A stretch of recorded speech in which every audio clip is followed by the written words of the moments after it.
What would you do if the woman who just walked into your life already knew your deepest secrets? Noah Bennett thought he had his world under control. Single father, quiet life, no complications. Then Lila Hart appeared at his door with eyes that recognized him, a smile that shouldn't exist, and questions she refused to answer. What he didn't know was that their connection wasn't coincidence.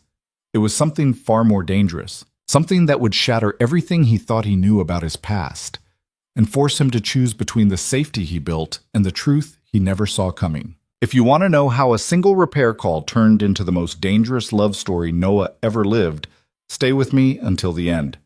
And while you're here, hit that like button and drop a comment with the city you're watching from.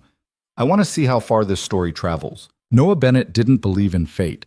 He believed in oil changes, in electric panels that didn't short out, in raising his son without apologies. He believed in showing up on time, getting the job done, and going home before the world had a chance to ask him for more than he could give. Love? That was a luxury he couldn't afford. Not anymore. It was a Tuesday evening when the call came in. Another last-minute repair for one of those uptown penthouses where the rent could cover his mortgage 3 times over. Noah almost turned it down. His toolbox was already in the truck, his son Eli was at his mom's for the night, and he had plans to do absolutely nothing but collapse on the couch with lukewarm pizza and a game he'd never finish. But the job paid double for after hours, and Noah had learned a long time ago that you didn't say no to double. So he went. The building was one of those glass towers that looked like it had been designed by someone who'd never had to carry groceries up the stairs. Polished floors, ambient lighting that made everything feel like a hotel lobby. The doorman barely glanced at him as Noah stepped into the elevator with his toolbox and a vague sense of not belonging, which was fine. He didn't want to belong here anyway. The elevator climbed silently, numbers lighting up one by one until it reached the 23rd floor. When the doors opened, Noah stepped into a hallway that smelled like expensive candles and other people's money. The door to the penthouse was already open when he arrived. "Hello?" he called, stepping inside. The space was massive. Floor-to-ceiling windows overlooked the city like it was something you could own if you just stood close enough. Furniture that looked too expensive to sit on. Art on the walls that Noah wouldn't have recognized if it came with a manual. Everything was white or glass or some shade of gray that probably had a fancy name. And then he saw her. She was standing by the window, silhouetted against the glow of the skyline, her back to him. Dark hair fell past her shoulders in soft waves. She wore a simple black dress that somehow managed to look effortless and devastating at the same time. She didn't turn around right away, and for a second, Noah wondered if she even knew he was there. I'm here about the breaker," he said, his voice awkward in the silence. She turned, and Noah forgot how to breathe. She wasn't just beautiful. She was familiar in a way that made his chest tighten, like déjà vu, except sharper, more specific. Her eyes met his, and for a split second something passed between them that Noah couldn't name. Recognition, maybe. Or something closer to surprise. But then it was gone, replaced by a polite smile that didn't quite reach her eyes. "You're the electrician," she said. Her voice was low, smooth, and strangely certain. "Yeah," Noah said, forcing himself to look away. "Noah Bennett. You called about a power issue?" "I did." She stepped closer, and Noah noticed the way she moved, confident, deliberate, like someone who knew exactly how much space she was allowed to take up. "It's the breaker in the kitchen. Keeps tripping." "Shouldn't be a big deal," Noah said, shifting his toolbox. "I'll take a look." She didn't move. "Do I know you?" she asked. Noah blinked. "What?" "You look familiar." He let out a short laugh, uncomfortable. "I don't think so. I'm pretty sure I'd remember." She tilted her head slightly, studying him in a way that made his skin prickle. "Maybe." Then she turned and walked toward the kitchen, leaving Noah standing there with a dozen questions he didn't know how to ask. He followed, his work boots too loud against the hardwood floors. The kitchen was as pristine as the rest of the place. Marble countertops, high-end appliances, the kind of espresso machine that looked like it required a PhD to operate. Noah set his toolbox down and opened the panel near the fridge, trying to focus on the wiring instead of the woman standing a few feet away, watching him. "So," she said casually, "you do this full-time?" "Yeah." Noah tested the breaker, flipping it off and on. About 10 years now. You like it? It pays the bills. That's not what I asked. Noah glanced at her. She was leaning against the counter now, arms crossed, her expression unreadable. He wasn't sure if she was making conversation or testing him. I like fixing things, he said carefully. It's straightforward. You go in, figure out what's broken, and you fix it. No guessing. Sounds simple. It is. And what about things that can't be fixed? Noah paused, his hand still on the breaker. Then you replace them. She smiled faintly, but it didn't reach her eyes. What if you can't replace them either? Then you learn to live without them. The silence that followed felt heavier than it should have. Noah turned back to the panel, suddenly aware of how close she was standing. He could smell her perfume. Something subtle, expensive, the kind of scent that lingered long after someone left the room. Breaker's fine, he said, pulling his hand back. Probably just overloaded. You running a lot of appliances at once? Not that I know of. Well, if it trips again, you might need a new panel, but for now, you should be good. He closed the box and turned to face her, expecting her to nod and let him leave. Instead, she was still watching him with that same unsettling intensity. What's your name? Noah asked, even though he wasn't sure why. Lila. Lila, he repeated. The name didn't mean anything to him, but something about the way she said it made him feel like it should. Thank you, Noah, she said softly. He nodded, picking up his toolbox. Yeah, no problem. As he headed toward the door, he felt her eyes on his back. It was a physical weight pressing between his shoulder blades. Noah? He stopped, turning halfway. Do you believe in coincidences? She asked. He frowned. Not really. Me neither. Noah didn't know what to say to that, so he didn't say anything. He just left, pulling the door closed behind him with a soft click that felt too final. But as he rode the elevator back down, watching the numbers descend, he couldn't shake the feeling that something had just shifted, something he didn't understand and wasn't sure he wanted to. And Lila Hart, standing alone in her penthouse, with the city glowing beneath her, pressed her fingers to her lips and smiled to herself like she'd just confirmed something she'd been waiting a long time to know. The drive home was quiet. Noah turned on the radio, then turned it off. His mind kept circling back to the penthouse, to Lila's face, to the way she'd looked at him like she was seeing someone else. Do I know you? The question rattled around in his head, refusing to settle. By the time he pulled into his driveway, Noah had convinced himself he was overthinking it. She was just a client. A weird, beautiful client who asked strange questions, but still just a client. He'd probably never see her again. That should have been a relief. It wasn't. Inside, the house was dark and too quiet. Eli's toys were scattered across the living room floor, action figures frozen mid-battle, a half-finished puzzle on the coffee table. Noah picked up a stray dinosaur and set it on the shelf, then stood there for a moment looking at the mess. This was his life. This small house with its creaky floors and leaky faucet. This job that paid just enough. This routine that kept him moving forward, one day at a time. It was enough. It had to be. Noah grabbed a beer from the fridge and dropped onto the couch, pulling out his phone. He had 3 missed texts, 2 from clients asking about appointments, 1 from his ex asking if he could take Eli an extra night next week because she had plans. He typed back a quick "sure" and tossed the phone onto the cushion beside him. But his mind was still in that penthouse, still replaying the way Lila had said his name, still wondering why it felt like she'd been waiting for him. 3 days later, Noah saw her again. He was at the hardware store, hunting for a specific fuse he'd been meaning to replace for a week, when he turned the corner of aisle 7 and nearly walked straight into her. "Oh, sorry," he said automatically, stepping back. Lila looked up, and for a second he thought she might pretend not to recognize him, but instead her face brightened and she smiled. "Noah." "Lila." He glanced around, confused. "What are you doing here?" "Shopping," she said simply, holding up a small basket with paint samples and a roll of painter's tape. "Right." Noah shifted his weight, suddenly aware of how absurd the situation felt. "Didn't expect to see you in a place like this." "Why not?" "I don't know. You just don't seem like the DIY type." She laughed, a real laugh, bright and unexpected. "What type do I seem like?" "The type who hires people to do things for them." "Fair," she admitted, "but I like doing some things myself." Noah didn't know what to say to that, so he just nodded. There was a pause, and then Lila glanced at the fuse in his hand. Fixing something? She asked.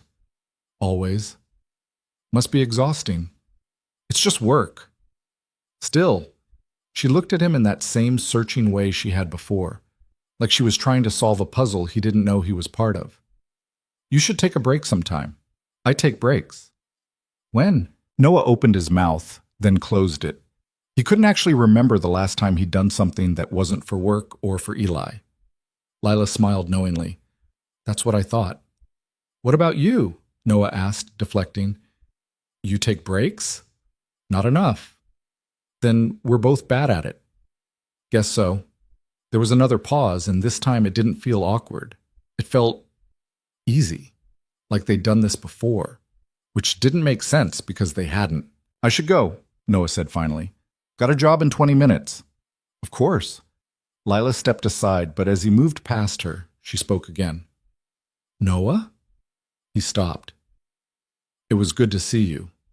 He looked back at her, and for a moment he almost said something, almost asked why she was looking at him like that, almost asked if she really thought they'd met before. But instead, he just nodded. You too. And then he left. But this time the feeling didn't go away. It followed him all the way to the job site, a cramped apartment where the owner had tried to install a ceiling fan himself and nearly burned the place down. It sat with him while he worked, rewiring the fixture with steady hands while his mind wandered. It crept into his thoughts that night when he was putting Eli to bed, reading the same dinosaur book they'd read 100 times before. Dad? Noah blinked, realizing he'd stopped mid-sentence. Yeah, buddy? You okay? Eli was 6 years old, and somehow he already had a sixth sense for when Noah's mind was somewhere else. Yeah, Noah said, forcing a smile. Just tired. You're always tired. That's what happens when you get old. Eli wrinkled his nose. You're not old. Tell that to my back. Eli giggled, and Noah felt the knot in his chest loosen just a little. This was his life. This was what mattered. Not strange encounters with women who looked at him like they knew things he didn't. Not coincidences that didn't make sense. He kissed Eli's forehead and turned off the light.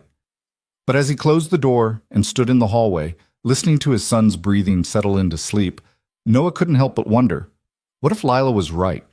What if coincidences didn't exist? And if they didn't, what did that mean? The third time he saw her, it wasn't a coincidence at all. It was a Friday afternoon, and Noah was at Eli's school for the parent-teacher conference he'd almost forgotten about. He hated these things. Not because Eli was doing badly, he wasn't, but because they always made him feel like he was being judged for doing this alone. The other parents showed up in pairs, moms and dads who held hands and laughed at their kids' artwork together. Noah showed up with grease still under his fingernails from the morning's job and a coffee stain on his shirt he hadn't noticed until he was already in the parking lot. He was sitting in the hallway, waiting for his turn, flipping through a pamphlet about upcoming field trips when he heard her voice. Noah? He looked up. Lila was standing a few feet away, dressed more casually than he'd ever seen her. Jeans, a soft sweater, her hair pulled back in a loose ponytail. She looked younger, less guarded, and somehow even more out of place in this elementary school hallway than he felt. What are you doing here? Noah asked, genuinely confused. Volunteering, she said, gesturing toward the classroom behind her. Art program. I help out a couple times a month. Seriously? Why is that so hard to believe? I don't know, you just don't seem like the elementary school type. She smirked. What type do I seem like? I'm starting to think I have no idea. Lila laughed, and Noah found himself smiling despite himself. Your son goes here? She asked. Yeah, Eli, first grade. That's sweet. He's a good kid. I'm sure he is. Lila paused, then added quietly, You're doing this alone? Noah stiffened slightly. Yeah, his mom and we're not together. I didn't mean to pry. It's fine. He rubbed the back of his neck, uncomfortable. It's just the way it is. Lila nodded, but she didn't look away. There was something in her eyes, something soft and understanding that made Noah feel exposed in a way he didn't like. That must be hard, she said. It's worth it. I believe you. There was a weight to those 3 words that Noah didn't understand. Like she wasn't just talking about him, like she was talking about something else entirely. Before he could ask what she meant, a teacher appeared in the doorway, calling his name. "Mr. Bennett, we're ready for you." Noah stood, grabbing his jacket. "That's me." Lila stepped aside, but as he passed, she touched his arm lightly. "Noah?" He stopped, looking down at her hand, then up at her face. "I'm glad I ran into you," she said softly. "Yeah," Noah said, his voice rougher than he intended. "Me too." And as he walked into the classroom, leaving Lila standing in the hallway, he realized something that made his stomach twist. He wanted to see her again, not by accident, not by chance. He wanted to actually see her. The parent-teacher conference was fine. Mrs. Palmer said all the things Noah already knew. Eli was bright, creative, a little shy, but coming out of his shell. He worked well with others. He needed to focus more during reading time. Noah nodded and thanked her and promised to work on it at home, all while his mind was somewhere else. When he stepped back into the hallway, Lila was gone. Noah told himself he wasn't disappointed. He told himself it didn't matter. But when he got to his truck and pulled out his phone, he found himself staring at the screen, wondering if he should text her, except he didn't have her number. He sat there for a long moment, the engine idling, before he finally put the truck in gear and drove home. Eli was with his mom for the weekend, which meant the house would be empty, which meant Noah would spend the next 2 days fixing things that didn't need fixing and trying not to think about the woman who kept appearing in his life like she belonged there. But when he pulled into the driveway, there was a car he didn't recognize parked on the street. And leaning against it, arms crossed, was Lila. Noah's heart kicked hard against his ribs. He turned off the truck and climbed out, walking toward her slowly. "What are you doing here?" "I asked one of the teachers where you lived," Lila said. "Hope that's not weird." "It's a little weird." "I know." She pushed off the car, and Noah saw the uncertainty in her expression. I didn't want to wait for another coincidence." Noah stopped a few feet away from her. "What do you want, Lila?" "I want to know you." The honesty in her voice hit him harder than he expected. "Why?" he asked. "I don't know." She laughed, but it sounded fragile. "I really don't. But every time I see you, I feel like I'm remembering something I forgot, and it's driving me crazy." Noah's throat tightened. "You said you lost your memory." "I did. A few years ago. There's this gap, and I've spent so long trying to piece it together, but nothing ever fits. Until you." "I don't understand." "Neither do I." Lila took a step closer. "But I need to figure it out, and I think you're part of it." Noah wanted to tell her she was wrong, that she was looking for something that wasn't there, that he was just some guy who fixed breakers and raised his kid and didn't have room in his life for mysteries. But he couldn't, because he felt it too. "I don't know what you want from me," he said quietly. "Just time. Let me be around you. Let me see if this feeling goes away or if it means something." "And if it means something?" Lila's eyes searched his. "Then maybe we both get answers." Noah exhaled slowly, running a hand through his hair. This was a bad idea. He knew it was a bad idea. He had Eli to think about. He had a life that worked because it was simple and predictable and safe. But when he looked at Lila, really looked at her, he saw something he hadn't seen in years. Possibility. "Okay," he said. Lila blinked. "Okay?" "Yeah, but we do this slow. I've got a kid, and I'm not bringing someone into his life unless I know it's real." "I understand. And you have to be honest with me about everything." "I will." Noah nodded, then surprised himself by asking, "You want to come inside? I was about to make dinner." Lila smiled, small and genuine. "I'd like that." But they sat at Noah's kitchen table eating spaghetti that was slightly overcooked and garlic bread that was slightly burned and talked about everything and nothing. Lila told him about her job in marketing, about how she'd built a career out of selling things she didn't care about to people who didn't need them. She told him about the accident, a car crash 3 years ago that left her in the hospital for weeks and erased 6 months of her life like someone had taken a scalpel to her brain. "The doctors said I was lucky," she said, twisting her fork through the pasta, "that I could have died. But it doesn't feel lucky when you wake up and half your life is missing." "What do you remember?" Noah asked. "Pieces. faces I don't recognize, places I've never been. And this feeling, like I left something important behind and I don't know what it is. And you think I'm connected to that? Lila met his eyes. I think you might be. Noah wanted to ask how, wanted to ask why. But instead he just nodded and poured her more wine. They talked until the food was gone and the wine bottle was empty. They talked until Noah realized it was past midnight and Lila was yawning into her hand. I should go, she said, standing up. You okay to drive? I'm fine. Just tired. Noah walked her to the door, and when she turned to say goodbye, they stood there for a moment, too close and not close enough. Thank you, Lila said softly. For what? For not thinking I'm crazy. I don't think you're crazy. You should, Noah smiled. Maybe I'm crazy too. Lila laughed, and then, before he could second-guess himself, Noah leaned in and kissed her. It was brief, tentative, the kind of kiss that asked a question instead of making a statement. When he pulled back, Lila's eyes were wide. Was that okay?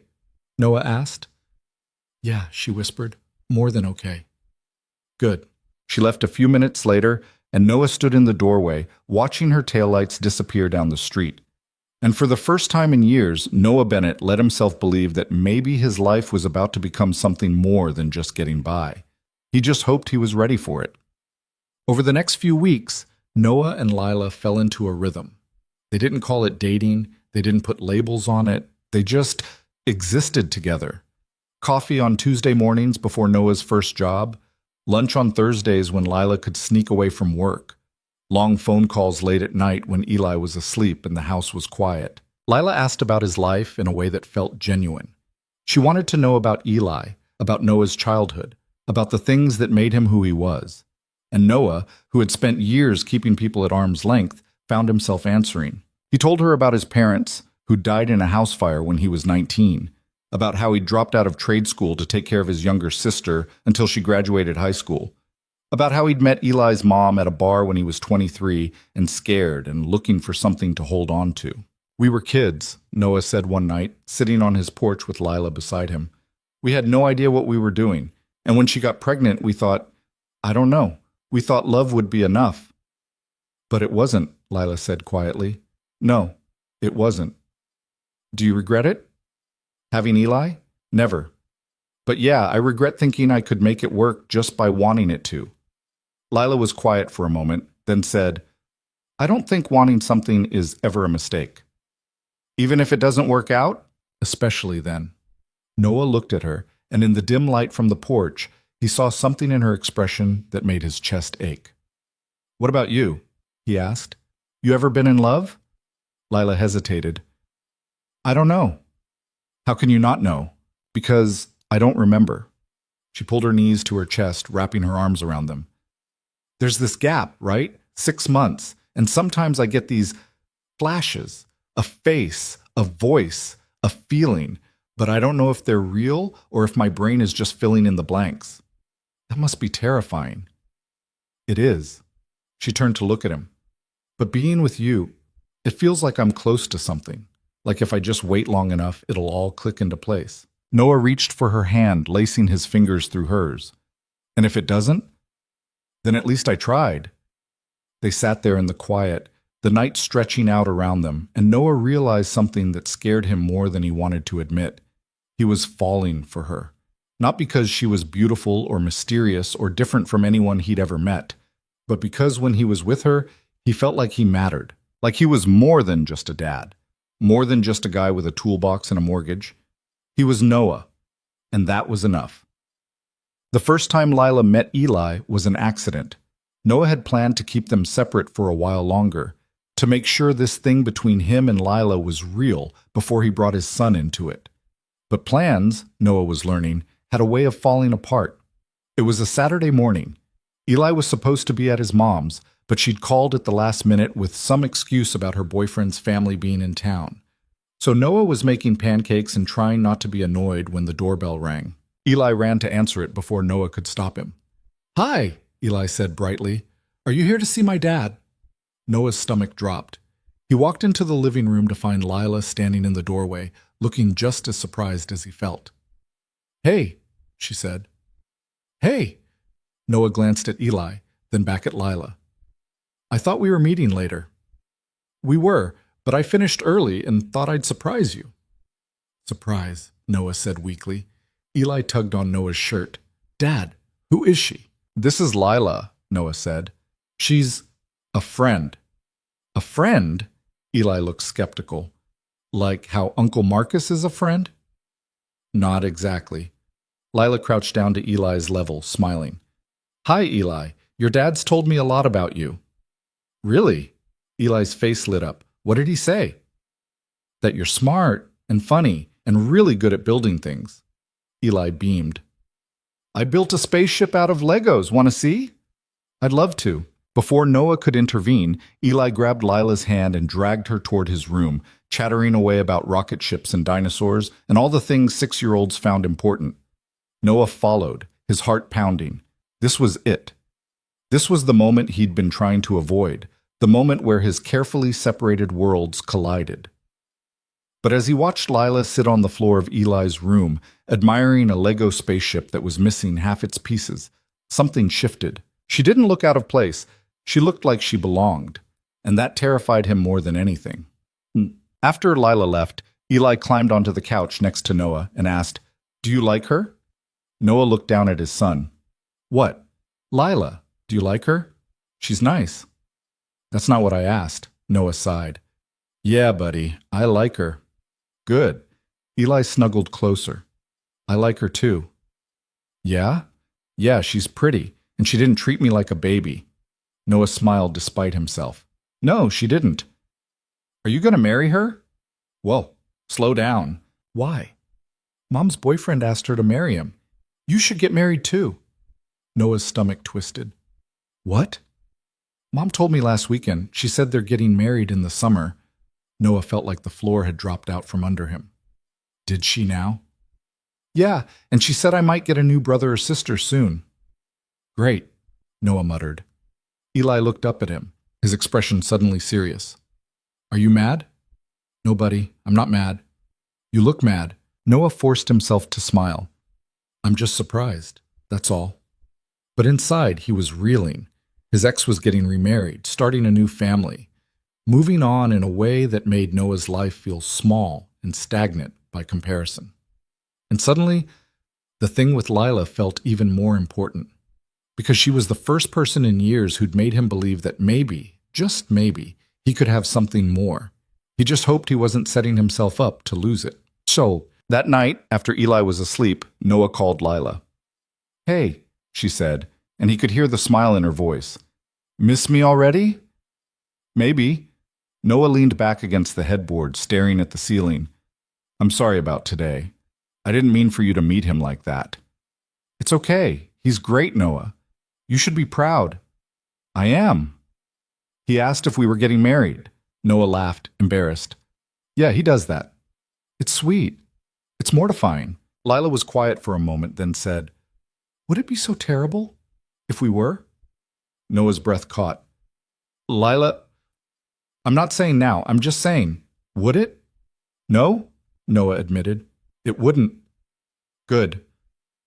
They talked for another hour about nothing and everything until Noah's eyes started to close and Lila's voice became a soft hum in his ear. I should let you sleep, she said finally. Yeah. Noah? Yeah. I'm glad you let me in. Noah smiled in the dark. Me too. And as he hung up and set the phone on the nightstand, he realized something that both thrilled and terrified him. He was falling in love with Lila Hart, and he had no idea if she was falling for him or for the ghost of whoever he used to be in the life she couldn't remember. Either way, it was too late to stop now. 2 months passed like water through his fingers. Noah didn't notice at first, the way Lila had woven herself into the fabric of his life, the way Eli started asking when she was coming over before Noah even mentioned her name, the way his truck seemed to drive itself to her apartment on nights when the house felt too quiet and the silence too loud. They were careful. They didn't rush. But somewhere between the coffee dates and the late-night phone calls and the Sunday mornings when Lila showed up with donuts and sat on his kitchen floor playing dinosaurs with Eli, Noah stopped pretending this was temporary. This was real. and that scared the hell out of him. It was a Thursday afternoon when everything started to unravel. Noah was under the sink at a client's house, wrestling with a pipe that had clearly been installed by someone who thought plumbing was more of a suggestion than a science, when his phone buzzed. He ignored it. It buzzed again. And again. Noah swore under his breath and pulled himself out from under the sink, wiping his hands on his jeans before checking the screen. 3 texts from Lila. Can we talk? It's important, please. Noah's stomach dropped. In the 2 months they'd been together, Lila had never texted like that. She was always measured, always calm. This felt different. He called her immediately. She picked up on the first ring. Noah! Her voice was tight, strained. What's wrong? He asked, already packing up his tools. I need to see you. Can you meet me at my place? When? Now, if you can. Noah glanced at the half-finished sink, then at his watch. He had another job in an hour, but the way Lila's voice cracked on the word now made his chest tighten. Yeah, he said. I'll be there in 20. Thank you. She hung up before he could ask anything else. Noah drove faster than he should have, his mind running through a dozen scenarios, each worse than the last. She was sick. She was leaving. She'd remembered something about her past that didn't include him. By the time he pulled up to her building, his hands were shaking. He took the elevator to the 23rd floor, and when he knocked on her door, it opened immediately. Lila stood there, her face pale, her eyes red-rimmed like she'd been crying. What happened? Noah asked, stepping inside. She closed the door and turned to face him, her arms wrapped around herself like she was trying to hold something in. I remembered something, she said quietly. Noah's heart stopped. What? A face. A name. She took a shaky breath. You. The world tilted. What are you talking about? Noah asked, his voice barely above a whisper. Lila walked to the couch and sat down, her hands trembling in her lap. I've been seeing a therapist. For the memory loss. She's been helping me work through fragments, trying to piece things together. And today something clicked. Noah sat down beside her, his pulse pounding in his ears. What did you remember? 3 years ago, before the accident, there was a night I was at a diner, late. I don't remember why I was there, but I was upset. And there was a man. He was sitting alone at the counter, and he looked broken, like he'd lost everything. Noah felt the blood drain from his face. I talked to him, Lila continued, her voice shaking. I don't remember what I said, but I remember the way he looked at me, like I'd just pulled him back from the edge of something. Lila, it was you, Noah. She turned to him, tears streaming down her face. It was you. I know it was. Noah couldn't breathe. He stood up, backing away from her like she'd just set him on fire. No, he said. No, that's not. I remember your eyes, the way you held your coffee cup, the scar on your hand. She pointed to the thin white line that ran across his knuckles, the one he'd gotten fixing a fence when Eli was a baby. I didn't know what it meant until today, but it was you. Noah's mind was racing, pulling him back to a night he'd buried so deep he'd almost convinced himself it hadn't happened. 3 years ago. The worst night of his life. He'd just found out his ex was moving across the state with her new boyfriend. She wanted to take Eli, said Noah wasn't stable enough, wasn't present enough, wasn't enough. And Noah, who'd spent 5 years holding himself together with duct tape and sheer willpower, had finally cracked. He'd driven to a diner in the middle of nowhere and sat at the counter, staring at a cup of coffee he couldn't drink, trying to figure out how to keep living when it felt like everything that mattered was being ripped away. And then she'd sat down next to him. A woman. Young. Beautiful in a way that didn't match the fluorescent lights and cracked vinyl booths. She'd ordered tea and asked if he was okay, and Noah had told her the truth. He told her everything. About Eli. About his ex. About how he didn't know if he was strong enough to fight for his son and win. And she'd looked at him with those same dark eyes he'd been staring into for the past 2 months and said, "You're stronger than you think. Don't give up." He'd never seen her again. Until now. It was you, Noah whispered, the realization hitting him like a freight train. Lila nodded, fresh tears spilling down her cheeks. I didn't know. I swear I didn't know. But when I saw you that first night at the penthouse, something felt familiar, and I couldn't let it go. Noah sank back onto the couch, his head in his hands. This doesn't make sense. I know. You don't remember anything else? Just that night? Pieces, fragments, but nothing concrete. She reached for his hand and Noah let her take it.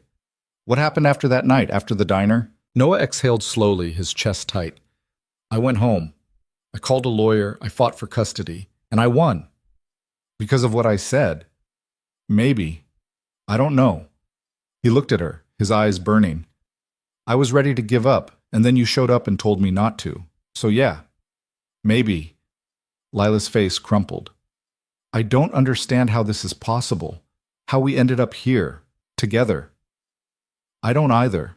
They sat in silence for a long moment, the weight of the revelation pressing down on them like a physical thing. What do we do now? Lila asked finally. Noah didn't have an answer, because the truth was, he didn't know if this changed anything, or if it changed everything.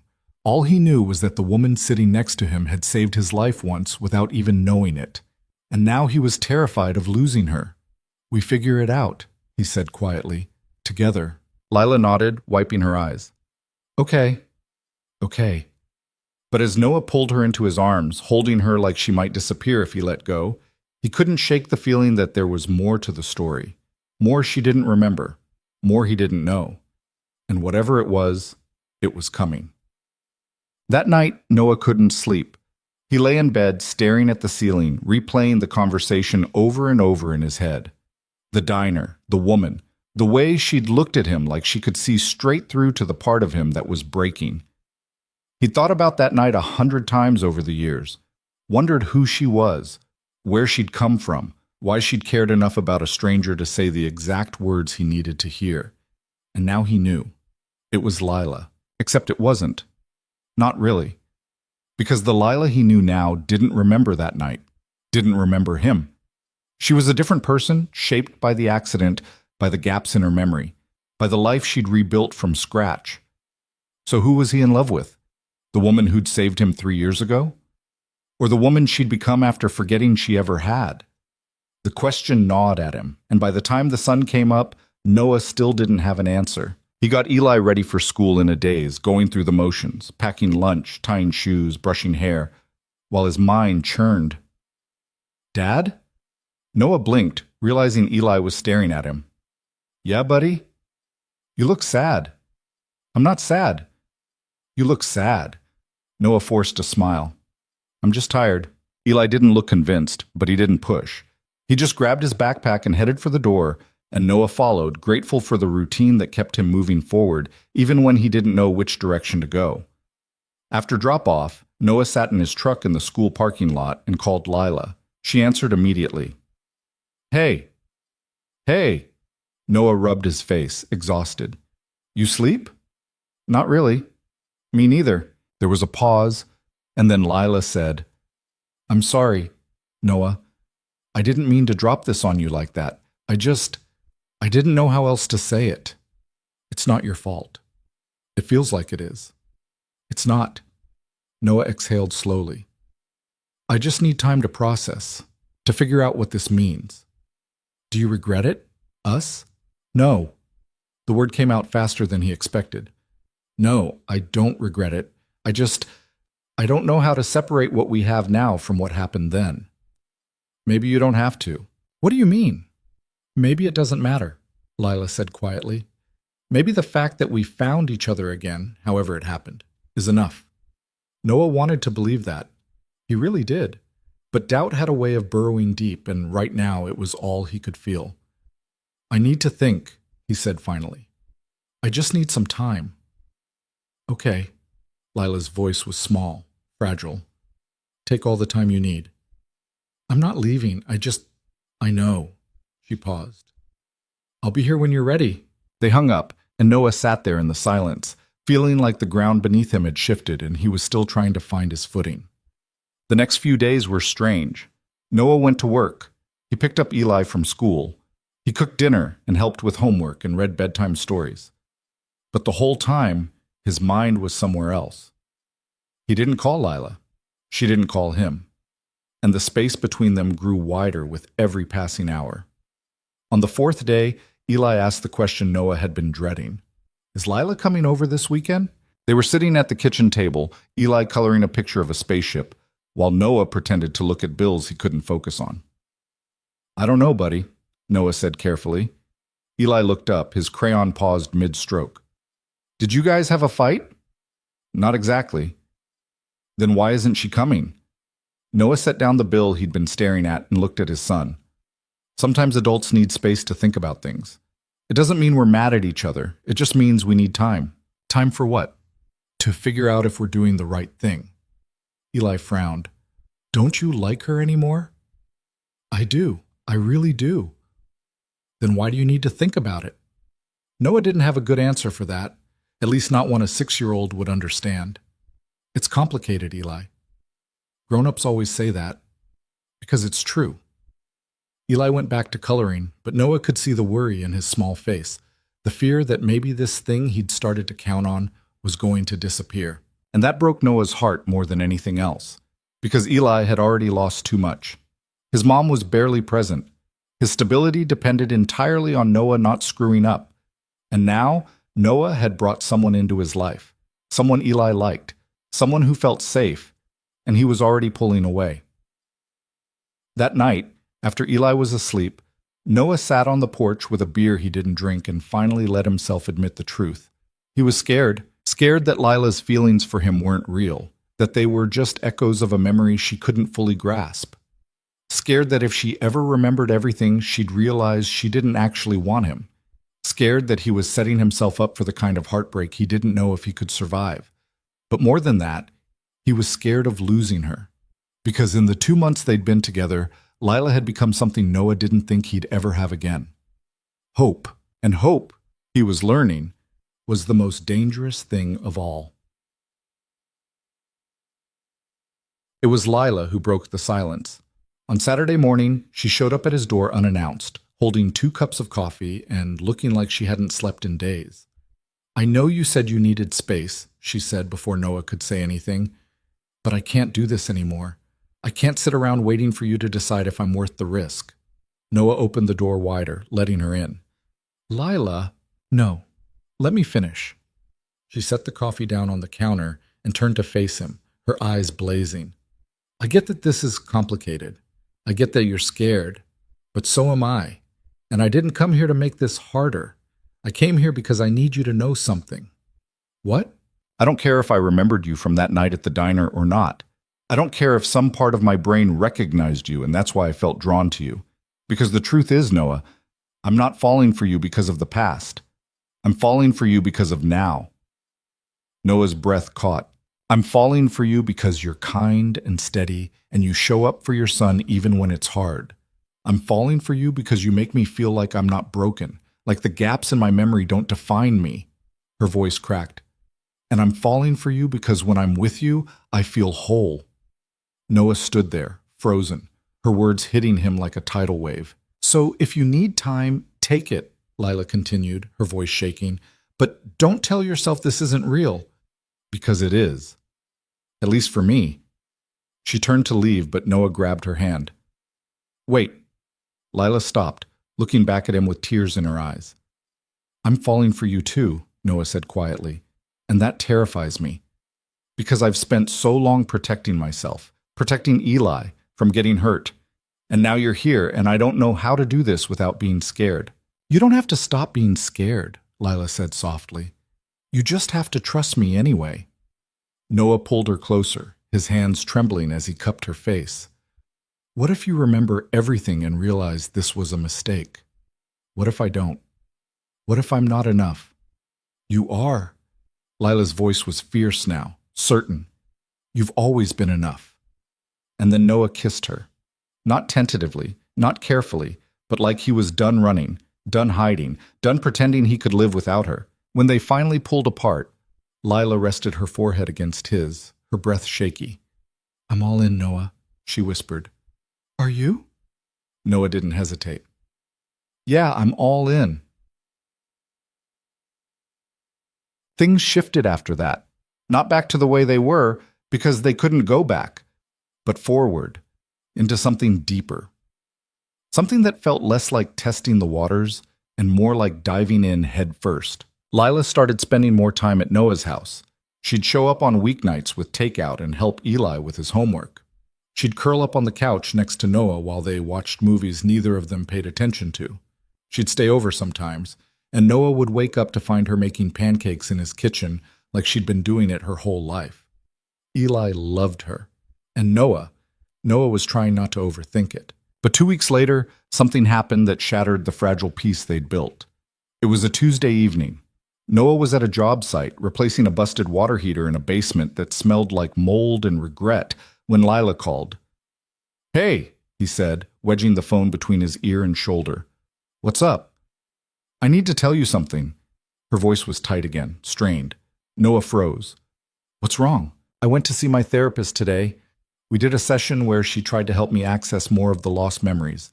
And Noah, I remembered something else." His stomach dropped. "What?" "The accident, the night it happened." Lila's voice cracked. "I was driving, and I wasn't alone."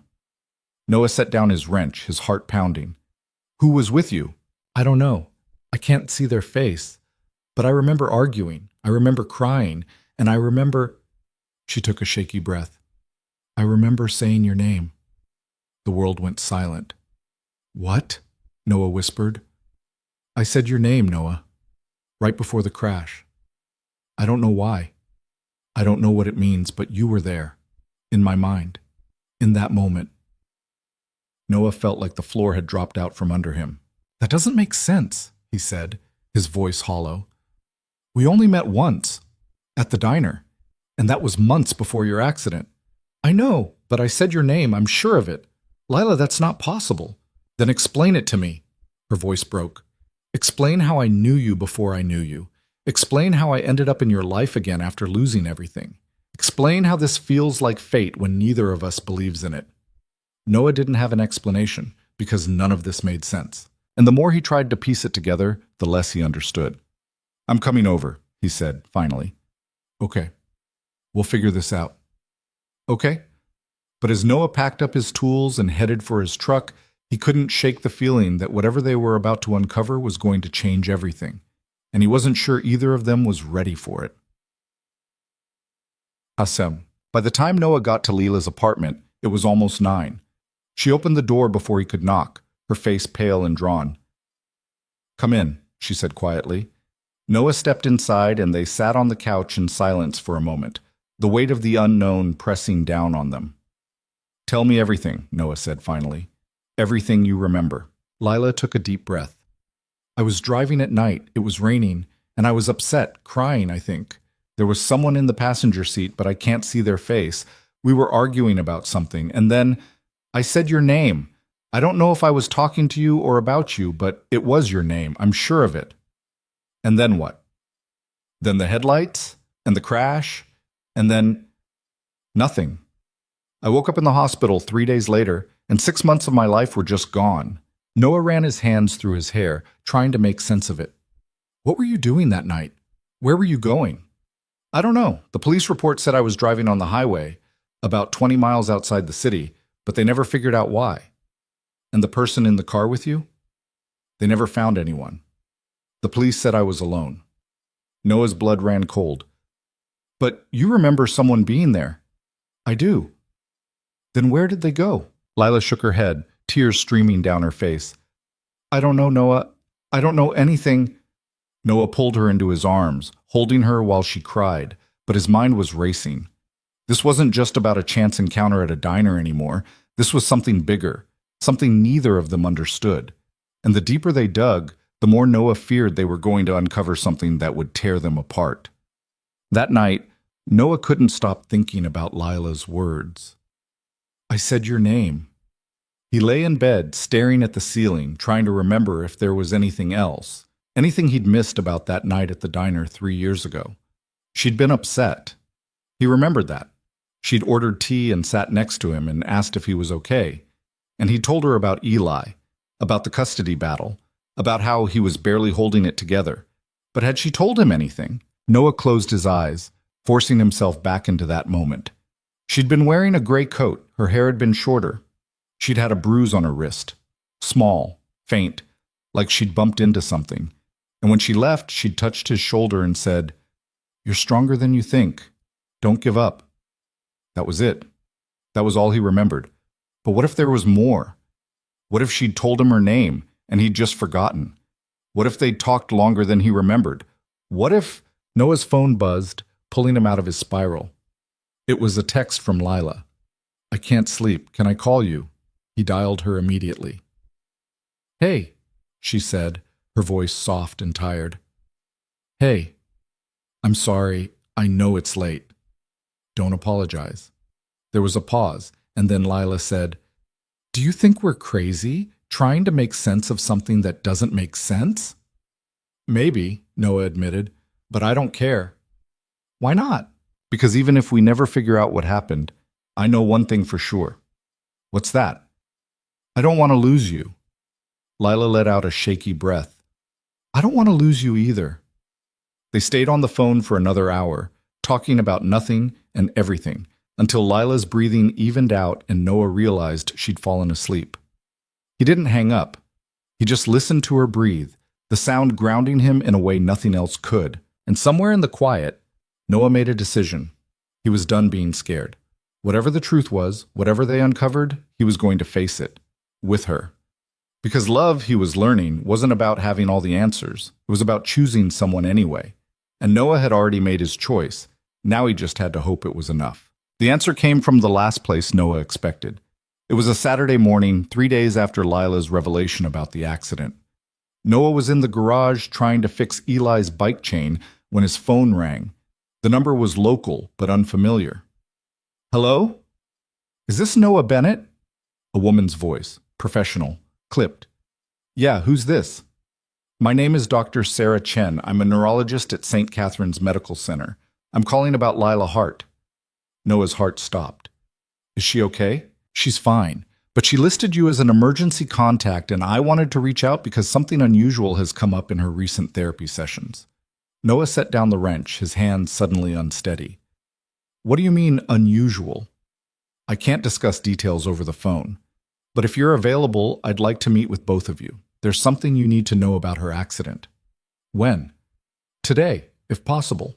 2 o'clock? Noah glanced at his watch. It was barely 11. I'll be there. Thank you, Mr. Bennett. I'll see you then. She hung up, and Noah stood there in the garage, grease on his hands and fear in his chest, wondering what the hell he'd just agreed to. He called Lila immediately. Did you get a call from Dr. Chen? He asked. Yeah. Lila's voice was tight. You're going? Of course I'm going. Are you? I don't know if I want to hear what she has to say. Lila, what if it's bad, Noah? What if she tells me something that changes everything? Then we deal with it, together. There was a long pause, and then Lila said quietly, Okay, I'll meet you there. St. Catherine's was a sprawling complex on the edge of the city, all glass and steel and the kind of sterile brightness that made Noah's skin crawl. He met Lila in the parking lot, and she looked as terrified as he felt. You ready? He asked, taking her hand. No. Me neither. They walked inside together, their fingers intertwined, and took the elevator to the 4th floor. Dr. Chen's office was at the end of a long hallway, and when they knocked, a woman in her 50s with sharp eyes and graying hair opened the door. Mr. Bennett, Miss Hart, thank you for coming. She gestured to 2 chairs across from her desk. Please sit. They sat. Dr. Chen settled into her own chair, folding her hands on the desk in front of her. I want to start by saying that what I'm about to tell you is not something I share lightly, but given the recent developments in Ms. Hart's memory recovery, I believe it's necessary. Noah's stomach twisted. What developments? Dr. Chen looked at Lila. You've been experiencing what we call spontaneous memory retrieval, fragments of your lost time surfacing without warning, correct? Yes, Lila said. And in your most recent session, you mentioned remembering a name, Noah Bennett. You remembered saying it during the accident. That's right. Dr. Chen nodded slowly. What I'm about to tell you may be difficult to hear. 3 years ago, on the night of your accident, you weren't alone in the car. Lila's breath hitched. I knew it. I knew someone was there. The police report states you were alone because by the time first responders arrived, the other person had left the scene. But the hospital records tell a different story. Noah leaned forward. What do you mean?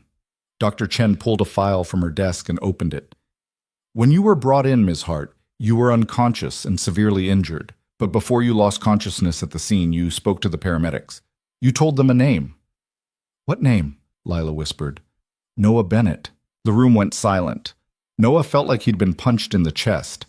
That's not possible. I didn't even know her. That's what I thought too, Dr. Chen said. But then I did some digging, and I found something in the hospital records, a visitor log from the day after the accident. She slid a piece of paper across the desk. Noah stared at it, his vision blurring. There, in neat handwriting, was his name, his signature, time-stamped at 3:47 p.m.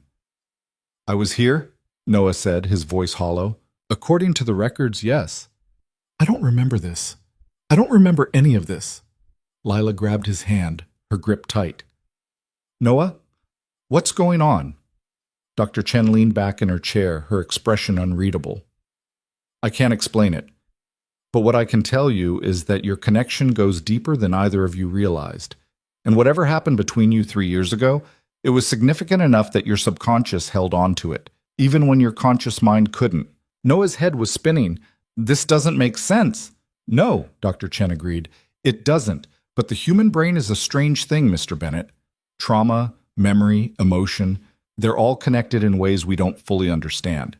It's possible that you experienced some form of dissociative amnesia, that the events surrounding Ms. Hart's accident were so distressing that your mind simply blocked them out. Why would they be distressing? Noah demanded. I didn't even know her.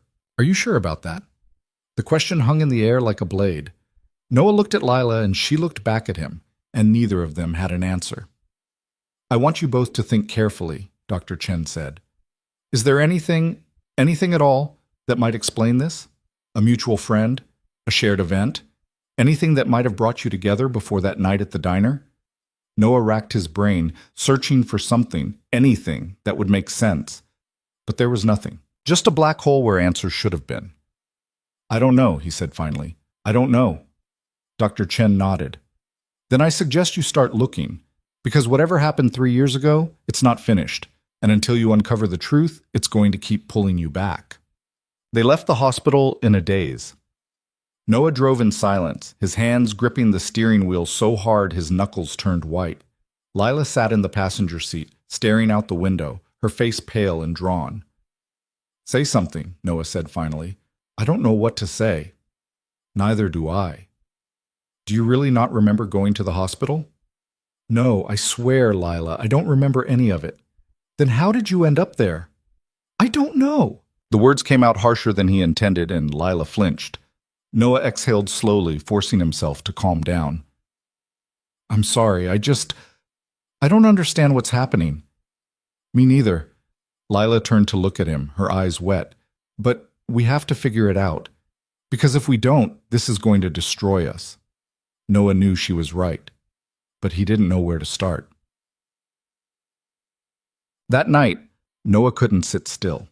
He paced the living room while Eli slept, his mind racing through every possibility, every scenario, every fragment of memory that might hold a clue. 3 years ago, the custody battle, the diner, the woman who told him not to give up. And then, what? Noah grabbed his laptop and pulled up his calendar from 3 years ago. He scrolled through the entries looking for anything that might jog his memory. Work, appointments, court dates. Nothing. He checked his bank statements, his emails, his text messages. Still nothing. And then buried in a folder of old photos, he found something that made his blood run cold. It was a picture of Eli, taken at the park. Noah didn't remember taking it, but the date stamp was clear, 2 days after Lila's accident. And in the background, blurred but unmistakable, was a woman sitting on a bench. Dark hair, gray coat, Lila. Noah's hands shook as he zoomed in on the photo, his heart pounding. It was her. She'd been there, at the park. 2 days after the accident, which meant she hadn't been in the hospital. Which meant... Noah's phone buzzed, snapping him out of his spiral. It was a text from Lila. I found something. Can you come over? Noah didn't hesitate. He called his neighbor to watch Eli and was out the door in under 5 minutes. When he got to Lila's apartment, she was waiting for him with a box in her hands. "What is that?" Noah asked. "My things. From the accident. The hospital gave them back to me when I was discharged, but I never went through them. I couldn't." She set the box on the coffee table and opened it. Inside were clothes, torn and blood-stained, a phone with a shattered screen, a wallet, and at the bottom, a small notebook. Lila picked it up, her hands trembling. "I forgot this was in here." She opened it and Noah saw pages filled with handwriting, neat, careful, deliberate. "What is it?" he asked. "A journal. I used to keep one, but I stopped after the accident because I couldn't remember what I'd written." She flipped through the pages, her eyes scanning the words, and then she stopped. "Oh my God," she whispered. "What?" She handed him the notebook, pointing to an entry dated 3 months before the accident.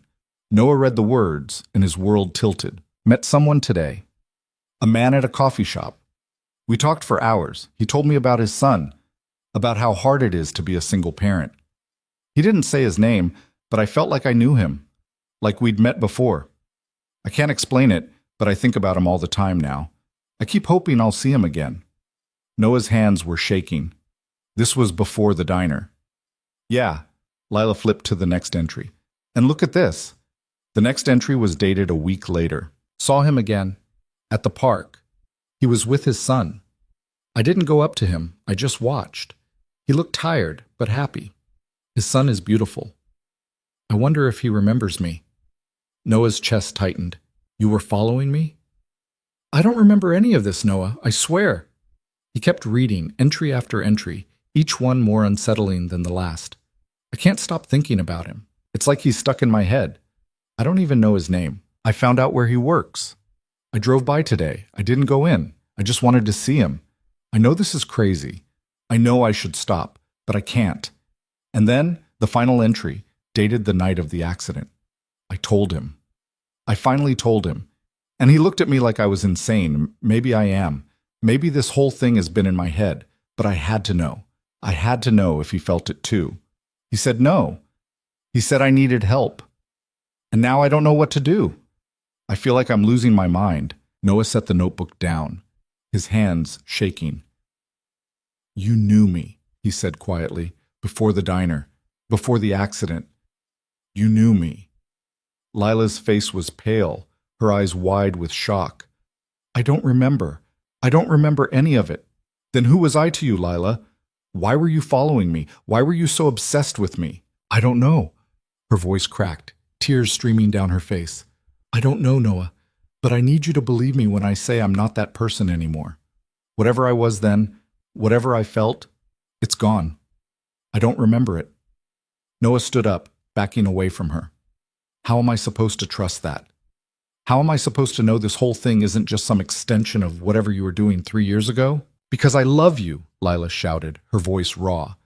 "Not because of some obsession, not because of the past, but because of who you are now, because of who we are together." Noah wanted to believe her. He really did. But the evidence was right there in front of him, written in her own handwriting, and he didn't know what to do with it. "I need to go," he said quietly. "Noah, please. I just need time. I need to think." He turned and walked toward the door, and Lila didn't try to stop him. But as he stepped into the hallway, he heard her voice one last time. "I'm not her anymore, Noah. Please believe me." Noah didn't answer. He just left. The next few days were the hardest of Noah's life. He threw himself into work, taking every job that came his way, trying to outrun the questions that haunted him. Who was Lila 3 years ago? Why had she been so fixated on him? And what had happened the night of the accident that made her say his name? Eli noticed something was wrong, but Noah deflected every question with forced smiles and half-hearted reassurances. Lila texted him once. "I'm here when you're ready to talk." Noah didn't respond. He didn't know what to say, because the truth was, he was terrified. Terrified that everything they'd built was based on a lie. Terrified that Lila's feelings for him weren't real, that they were just echoes of an obsession she couldn't remember. Terrified that he'd fallen in love with someone who didn't actually exist. But on the 4th day, something happened that changed everything. Noah was at a job site, replacing a circuit breaker in an old house, when his phone rang. It was Dr. Chen. "Mr. Bennett, I need you to come back to the hospital, now. Why? What's going on? I found something that changes everything. What is it? I can't explain over the phone, but you need to hear this, both of you. Noah's heart pounded. I'll be there in 20. He called Lila, and for the first time in 4 days, she answered. Dr. Chen called me too, she said quietly. You going? Yeah, are you? Yeah. There was a pause, and then Lila said, I miss you, Noah. Noah closed his eyes, his chest tight. I miss you too. Do you still love me? I don't know what I feel right now. That's fair. They hung up and Noah drove to the hospital, his mind racing. Whatever Dr. Chen had found, it was big enough to demand both of them. And Noah had a feeling that once he heard it, nothing would ever be the same. Dr. Chen was waiting for them in her office, and this time she looked shaken. Sit, she said, her voice tight. They sat. I spent the last few days reviewing every piece of documentation related to Ms. Hart's accident. Hospital records, police reports, witness statements, and I found something that was buried in the file, something that was never followed up on. What? Lila asked. Dr. Chen pulled out a document and set it on the desk. The paramedics who responded to the scene filed a report stating that when they arrived, there was evidence of a second person in the vehicle, blood on the passenger seat, a phone that didn't belong to you. But by the time the police arrived, both were gone. Noah's blood ran cold. What are you saying? I'm saying someone else was in that car, and whoever it was, they didn't want to be found. Who? Lila whispered. I don't know, but I found the phone records from the device that was left behind, and there's a call log from that night, one call, made just minutes before the crash. She slid another piece of paper across the desk. Noah stared at the number, and his entire world collapsed, because he recognized it. It was his number. That's my phone, he said, his voice barely audible. Dr. Chen nodded. Someone in that car called you, Mr. Bennett, and based on the timeline, you answered. Noah felt like he was going to be sick. I don't remember that, he said. I don't remember any of this. Then we need to figure out why, Dr. Chen said, because until you do, you're never going to understand what really happened that night. Lila turned to Noah, her eyes wide with fear. Who was in the car with me? Noah shook his head, his mind spinning. I don't know. But deep down, he had a terrible feeling that he did, and the truth was going to destroy everything. Itasitam. They left the hospital in silence, and this time, Noah didn't drive away. He sat in the parking lot with Lila beside him, both of them staring at nothing, trying to process what they'd just learned. I called you, Lila said finally. The night of the accident, I called you and you answered. Apparently. Then what did we talk about? I don't know, Lila. I don't remember. Then we have to figure it out. Noah turned to look at her, and for the first time in days, he saw the woman he'd fallen in love with. Not the woman from the journal, but the woman sitting next to him now. Scared, vulnerable, real. What if the truth is worse than not knowing? He asked quietly. Then we deal with it, Lila said, together. Noah exhaled slowly, then reached for her hand. Okay, he said. Let's find out what really happened. And as they sat there, hands intertwined, Noah couldn't shake the feeling that whatever they were about to uncover was going to test them in ways they couldn't imagine. But for the first time in days, he wasn't facing it alone. And that had to count for something. Over the next week, Noah and Lila became detectives of their own lives. They went through everything: phone records, bank statements, emails, old photos. They retraced Noah's steps from 3 years ago, visiting every place he'd been, trying to jog his memory. And slowly, piece by piece, fragments started to surface. Noah remembered a call. Late at night. A woman's voice, frantic, begging him to meet her. He remembered getting in his truck, driving toward the highway. He remembered the rain, and then nothing. It's like there's a wall in my head, Noah said one night, sitting at Lila's kitchen table. Every time I get close to it, my brain just shuts down. Maybe that's your mind protecting you, Lila said, from whatever happened. Or maybe I did something I don't want to remember. Lila reached across the table, taking his hand. Whatever it is, we'll face it. I promise. Noah wanted to believe her. But the closer they got to the truth, the more he feared what they'd find. And then, on a rainy Thursday night, the final piece fell into place. Noah was going through an old box of paperwork when he found a receipt, dated the night of the accident. A gas station, 20 miles outside the city, the same stretch of highway where Lila had crashed. He showed it to Lila, and her face went pale. "You were there," she whispered. "You were there that night." "I must have been. Then why don't you remember?" Noah didn't have an answer, but as they sat there, staring at the receipt, the rain pounding against the windows, Noah felt something shift in his mind. A memory, buried so deep he'd forgotten it existed, started to claw its way to the surface. And when it finally broke through, Noah understood. He understood everything. "I was in the car," he said quietly. Lila stared at him. "What?" "I was in the car with you, Lila, that night. I was the one who called the paramedics. I was the one who left before the police arrived." "Why?" Noah's voice cracked. "Because I thought I'd killed you." And as the truth spilled out, raw and ugly and real, Noah finally understood why his mind had buried it. Because some memories were too painful to hold, and some truths were too heavy to carry alone. But now, sitting across from Lila with tears streaming down both their faces, Noah knew one thing for certain. They'd come too far to turn back now, and whatever came next, they'd face it together. Lila didn't move. She just stared at Noah, her face drained of color, her lips parted like she wanted to speak but couldn't find the words. "Say something," Noah whispered. "You were in the car," she repeated, her voice hollow. "You were there." "Yes." "And you left me." The accusation hung in the air between them, sharp and unforgiving. "I thought you were dead, Lila." Noah's voice cracked. "I checked for a pulse. I couldn't find one. The car was wrapped around a tree, the airbag had deployed, and you weren't moving. There was blood everywhere. I panicked." "So you just left?" "I called 911. I stayed on the phone until I heard the sirens, and then I—" He stopped, his hands shaking. "I couldn't be there when they arrived. I had Eli. I had a custody hearing in 2 days. If they found me at the scene, if they thought I was involved—" "You were involved!"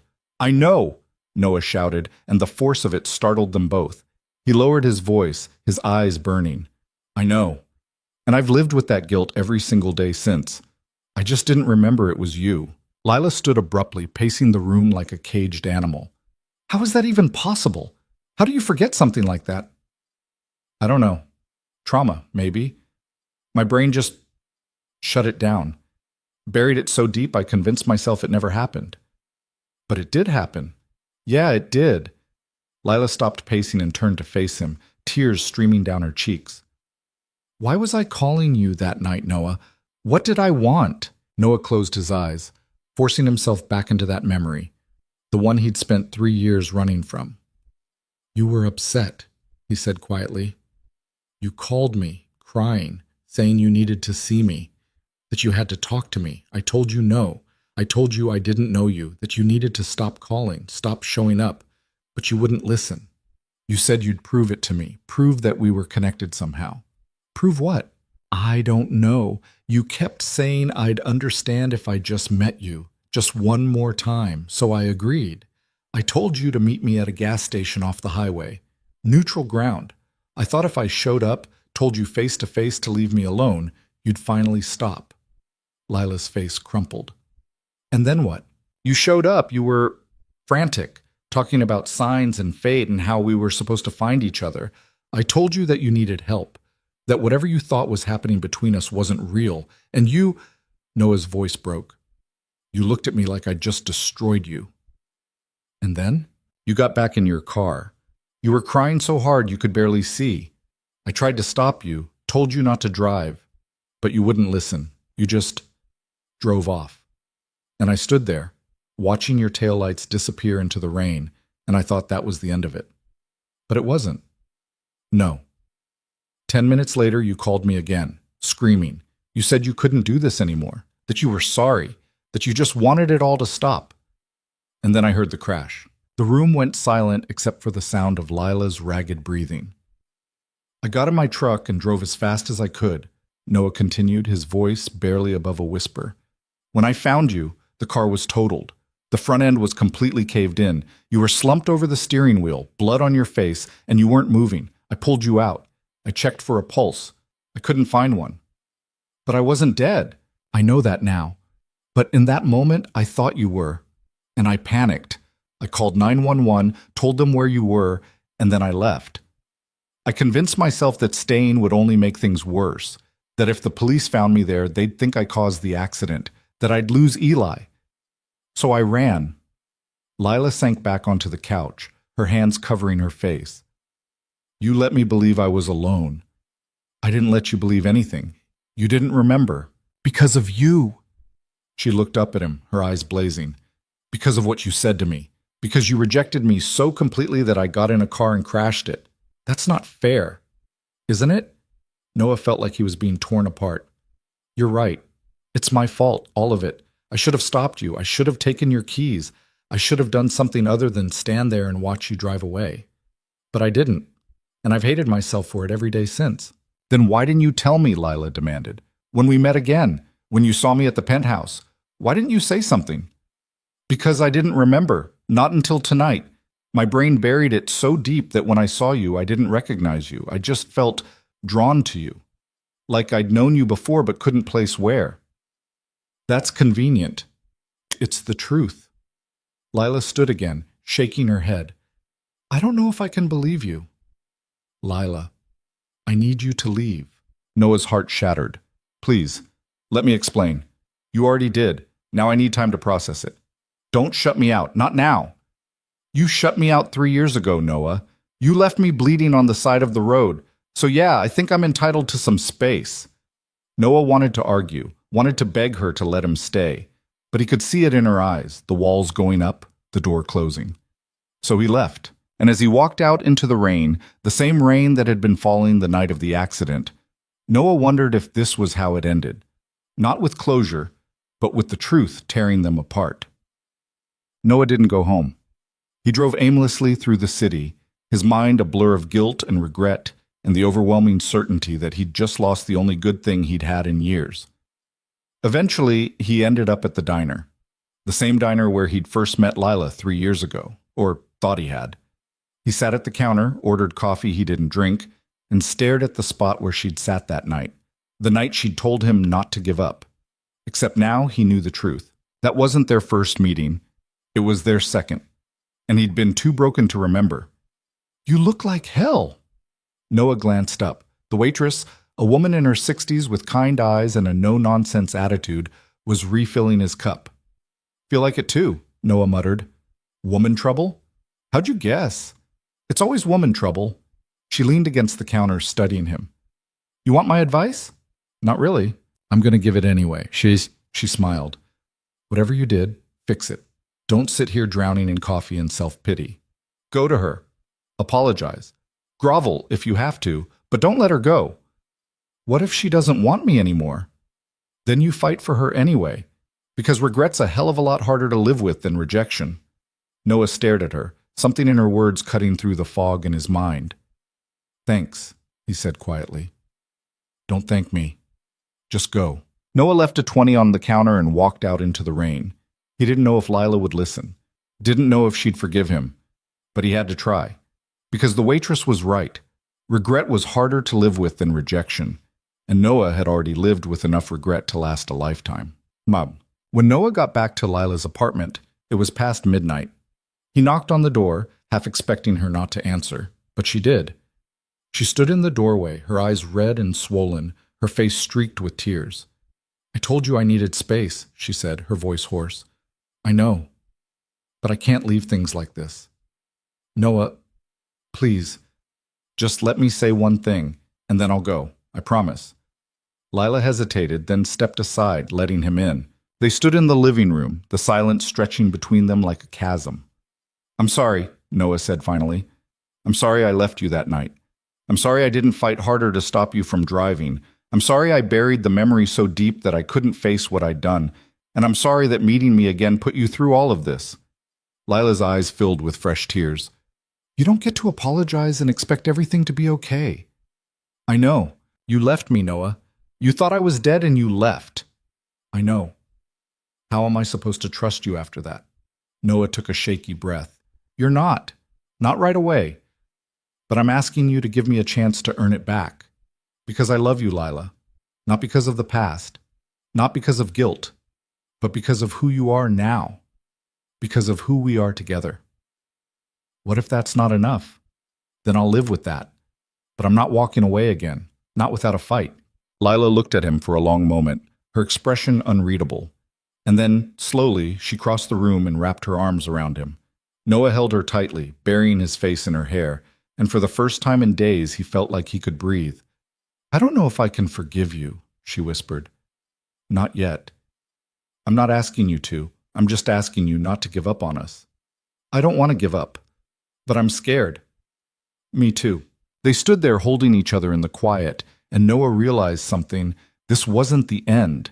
It was the beginning of something harder, something that would require honesty and patience and a willingness to forgive things that felt unforgivable. But it was worth it, because she was worth it. But over the next few weeks, Noah and Lila rebuilt what had been broken. It wasn't easy. There were nights when Lila couldn't look at him without seeing the man who'd left her on the side of the road. There were nights when Noah couldn't sleep, haunted by the memory of her lifeless body in his arms. But they kept showing up. They talked. They fought. They cried. And slowly, piece by piece, they started to heal. Lila went back to therapy, working through the fragments of memory that still surfaced. And with Dr. Chen's help, she started to piece together a clearer picture of who she'd been 3 years ago. I was obsessed with you, she told Noah one night, sitting on his couch with a cup of tea in her hands. I don't know why. Dr. Chen thinks it was some kind of fixation, maybe triggered by seeing you at the diner that first time. She said it's not uncommon for people going through trauma to latch onto someone who represents stability. And I represented stability. You were a single dad doing everything on your own. You were strong, present, everything I wasn't. Noah frowned. What do you mean? Lila set down her tea, her expression distant. 3 years ago, I was a mess. I was in a relationship that was falling apart. My job was suffocating me. I felt like I was drowning, and I didn't know how to stop. And then I saw you, and for some reason you felt like a lifeline. But I didn't even know you.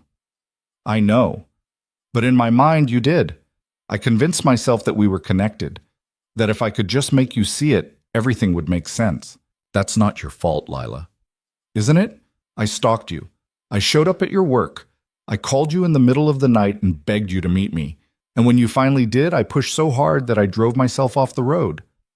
You were struggling. You needed help. And instead I got amnesia. She laughed bitterly. Maybe that was the universe's way of giving me a clean slate. Noah reached for her hand. Or maybe it was a second chance. For both of us. Lila looked at him, her eyes searching his. Do you really believe that? Yeah, I do. She leaned into him, resting her head on his shoulder. I don't remember loving you back then, but I love you now. Is that enough? It's more than enough. Things started to feel normal again, or as normal as they could be given everything. Lila spent more time at Noah's house. She and Eli grew closer, their bond deepening with every shared dinner and Sunday morning pancake session. Noah introduced her to his sister, who was skeptical at first but warmed up after seeing how happy Noah was. And slowly, the shadow of the past started to fade. But then, 1 month after Noah's confession, something happened that brought it all back. It was a Saturday afternoon. Noah was in the garage working on Eli's bike when his phone rang. Unknown number. He almost didn't answer, but something made him pick up. Hello? Is this Noah Bennett? A man's voice, formal, official. Yeah, who's this? Detective Marcus Holloway. I'm with the state police. I need to ask you some questions about an accident that occurred 3 years ago. Noah's blood ran cold. What? A single vehicle collision on Route 47. The driver was a woman named Lila Hart. We recently reopened the case, and your name came up in connection with it. Noah's heart was pounding so hard he could barely hear. I don't know what you're talking about. Mr. Bennett, we have phone records showing that Ms. Hart called you multiple times the night of the accident. We also have witness testimony placing you at the scene. Now, you can talk to me here, or I can bring you in for formal questioning. Your choice. Noah felt like the floor had dropped out from under him.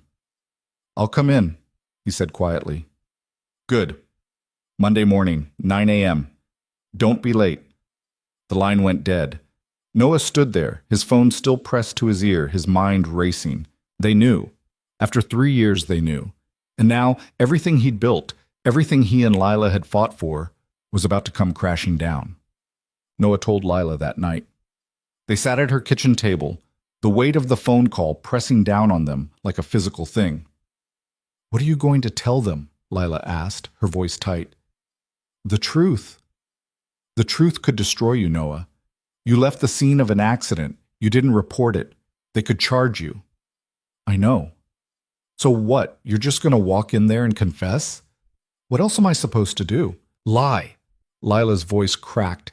"Tell them you don't remember. Tell them anything other than the truth." "I'm not doing that." "Why not?" "Because I've spent 3 years running from this, and I'm done. I'm done lying. I'm done hiding. I'm done pretending it didn't happen." Lila stared at him, tears streaming down her face. "What about Eli? What happens to him if they arrest you?" Noah's chest tightened. He hadn't let himself think about that. "I don't know," he admitted. "Then maybe you should think about it before you throw your life away." "This isn't throwing my life away. This is finally taking responsibility." "It's not responsibility. It's self-destruction." Noah reached for her hand, but she pulled away. "I can't watch you do this," she said quietly. "Lila, I can't. I can't sit here and watch you walk into that police station knowing you might not walk out." "Then don't, but I'm still going." Lila stood abruptly, her chair scraping against the floor. "You're making a mistake." "Maybe, but it's mine to make." She looked at him for a long moment, her expression a mix of anger and heartbreak, and then she walked out of the room. Noah sat there alone, the silence swallowing him whole. Monday morning came too fast. Noah dropped Eli off at school, his stomach churning with dread. He'd barely slept, barely eaten. All he could think about was the detective's voice on the phone and the very real possibility that by the end of the day, his life would be over. He pulled into the police station parking lot at 8:45 and sat in his truck, staring at the building. This was it. The moment he'd been running from for 3 years, he thought about Eli, about the custody battle he'd fought so hard to win, about the life he'd built from nothing.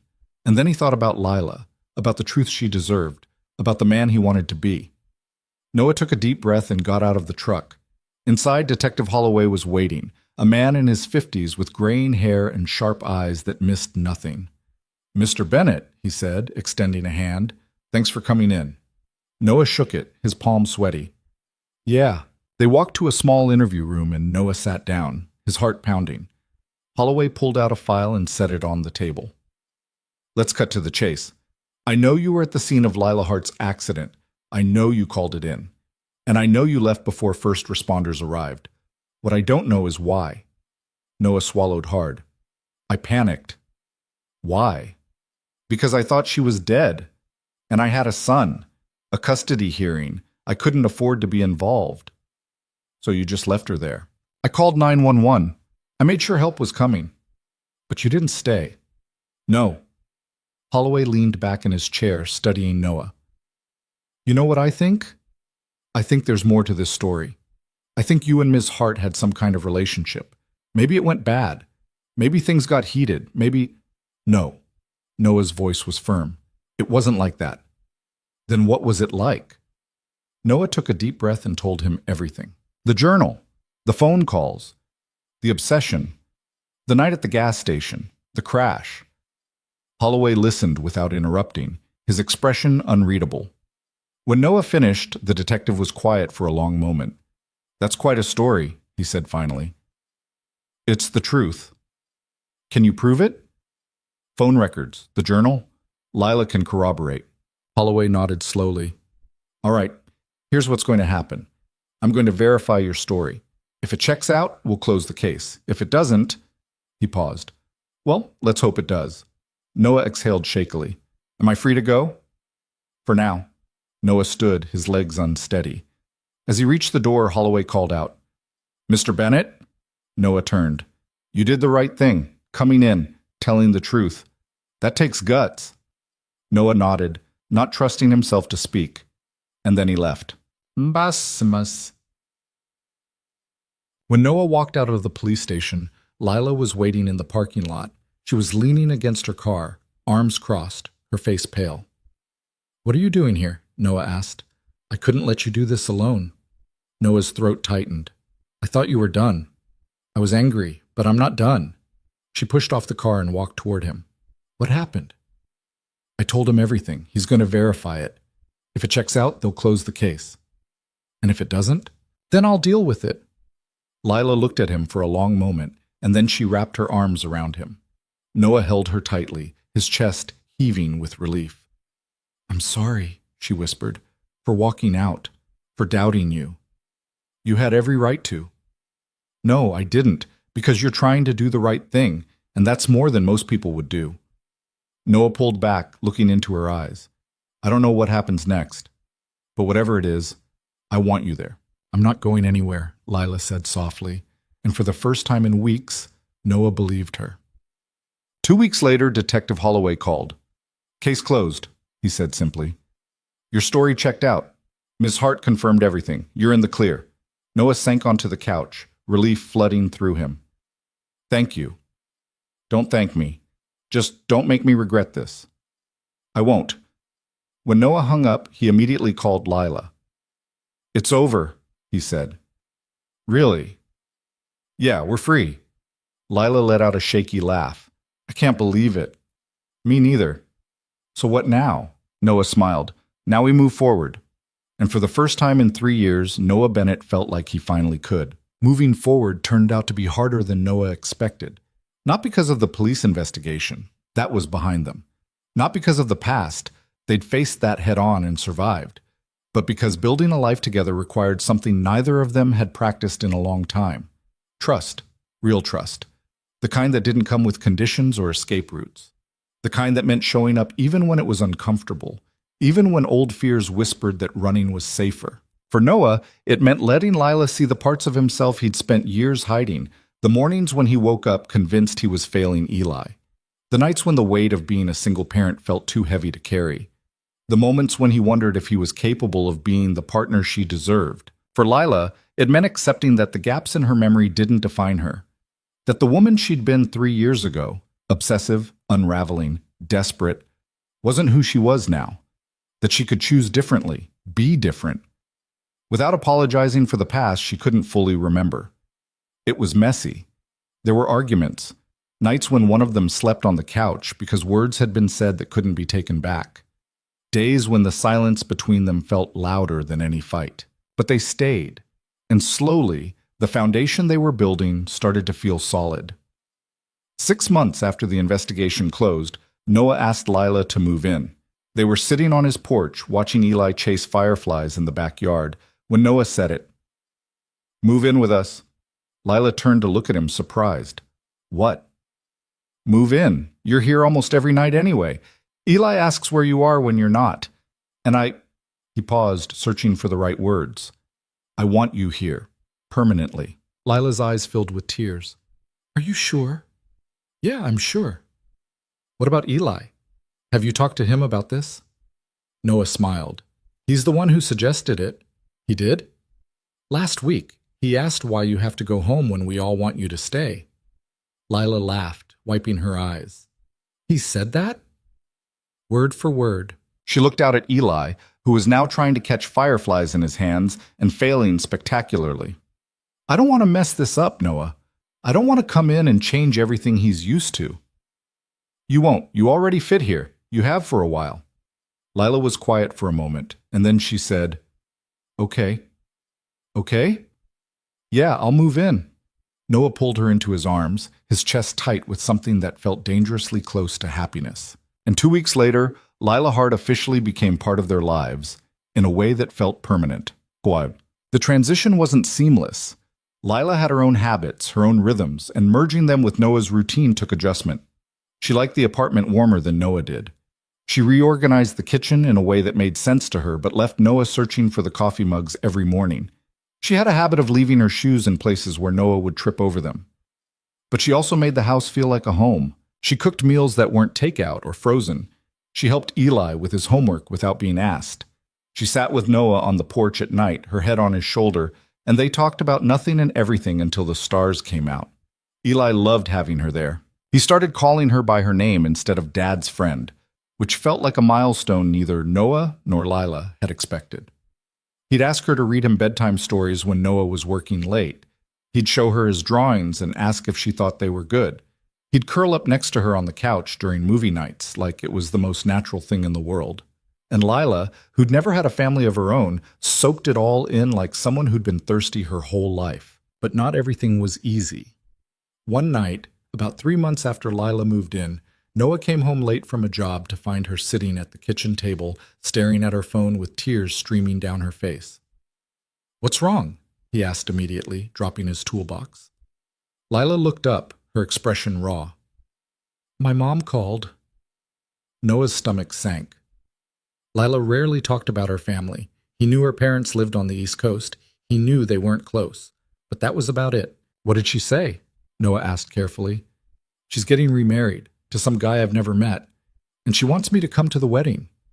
"That's good, right?" Lila laughed bitterly. "Good? She didn't even know I had an accident. I lost 6 months of my life, spent weeks in the hospital, and she didn't know because we hadn't spoken in over a year." "Why not?" "Because she thinks I'm a disappointment." Lila wiped her eyes roughly. "I didn't go to medical school like she wanted. I didn't marry the guy she approved of. I moved across the country to get away from her expectations. And now she calls out of nowhere to invite me to her wedding like we're some happy family." Noah sat down beside her, reaching for her hand. "You don't have to go." "I know. But part of me wants to. Part of me wants to show up and prove that I'm fine, that I don't need her approval, that I built a life without her. And the other part? The other part is terrified that she'll look at me and see exactly what she always has. A screw-up who can't get her life together." Noah squeezed her hand. "You're not a screw-up, Lila. I stalked a stranger, crashed my car, lost my memory, and spent 3 years trying to piece myself back together. That's pretty much the definition of a screw-up." "No, it's the definition of surviving." Lila looked at him, her eyes wet. "You really believe that?" "Yeah, I do. You went through something most people wouldn't survive, and you came out the other side. You rebuilt your life from nothing. You let yourself fall in love even though you were terrified. You're one of the strongest people I know." "I don't feel strong." "You don't have to feel it for it to be true." Lila leaned into him, and Noah wrapped his arms around her, holding her while she cried. "I'm not going to the wedding," she said finally. "You sure?" "Yeah, I don't need to prove anything to her. I just need to keep building the life I actually want." Noah kissed the top of her head. "Then that's what we'll do." But the conversation with her mother stayed with Lila. Over the next few weeks, Noah noticed her pulling back, not from him or Eli, but from herself. She stopped volunteering at the school. She worked longer hours at her marketing job, coming home exhausted and distant. She smiled less, laughed less. One night, after Eli was asleep, Noah found her sitting on the porch, staring into the dark. "You've been quiet lately," he said, sitting down beside her. "I've just been thinking." "About what?" "About whether this is enough." Noah's chest tightened. "What do you mean?" "I mean, I left my old life behind. The high-pressure job, the penthouse, the version of myself that was always chasing something, and I built this instead. But sometimes I wonder if I'm just hiding." "Hiding from what?" "From the fact that I don't know who I am anymore. I lost 6 months, Noah. 6 months of memories, decisions, experiences, and I've spent the last 3 years pretending it doesn't matter, that I can just move forward and be fine. But what if I'm not fine? What if I'm just broken?" Noah turned to face her. "You're not broken." "How do you know?" "Because broken things don't love the way you do. Broken things don't show up every day and try. Broken things don't fight for the people they care about." Lila's eyes filled with tears. "I'm scared, Noah. I'm scared that one day you're going to wake up and realize I'm not worth it, that I'm too damaged, too complicated, too much work." Noah took her face in his hands, forcing her to look at him. "Listen to me. You are worth it. Every hard conversation, every sleepless night, every moment of doubt, you are worth all of it, and I'm not going anywhere." "How can you be so sure?" "Because I've already lost you once, and I'm not doing it again." Lila kissed him then, hard and desperate, like she was trying to believe him. And Noah kissed her back, hoping she could feel what he couldn't always say, that she was his second chance. And he wasn't letting go. Things shifted after that night. Lila started going back to therapy regularly, working through the parts of herself she'd been avoiding. She quit the marketing job that was draining her and took a part-time position teaching art classes at a community center. It paid less, but she came home lighter, happier. Noah started letting himself be vulnerable too. He told Lila about the nights he woke up in a panic, convinced he was failing Eli, about the guilt he carried from the accident, about the fear that he'd never be enough for anyone. And Lila listened. She didn't try to fix it, she just stayed. They learned how to fight better, how to say what they meant without tearing each other apart. They learned how to apologize without making excuses. They learned that love wasn't about being perfect. It was about choosing each other, even when it was hard, especially when it was hard. 1 year after Lila moved in, Noah took Eli and Lila on a road trip. They drove to the coast, rented a small cabin, and spent a week doing nothing but being together. They built sandcastles, they flew kites, they stayed up late around a fire, roasting marshmallows and telling stories. On the last night, after Eli had fallen asleep, Noah and Lila sat on the beach, watching the waves crash against the shore. "I've been thinking," Noah said. "About what?" "About how we got here. All the things that had to go wrong for us to end up together." Lila leaned her head on his shoulder. "You think it was worth it?" "Yeah, I do." "Even the hard parts?" "Especially the hard parts." Lila was quiet for a moment, and then she said, "I used to think I needed to remember everything, that if I could just fill in the gaps, I'd finally feel whole. But I don't think that anymore." "Why not?" "Because I am whole, right here, right now, with you and Eli. The past doesn't define me. This does." Noah kissed her temple. "I love you. I love you too." They sat there in the quiet, the ocean stretching out before them, and Noah realized something. This was it.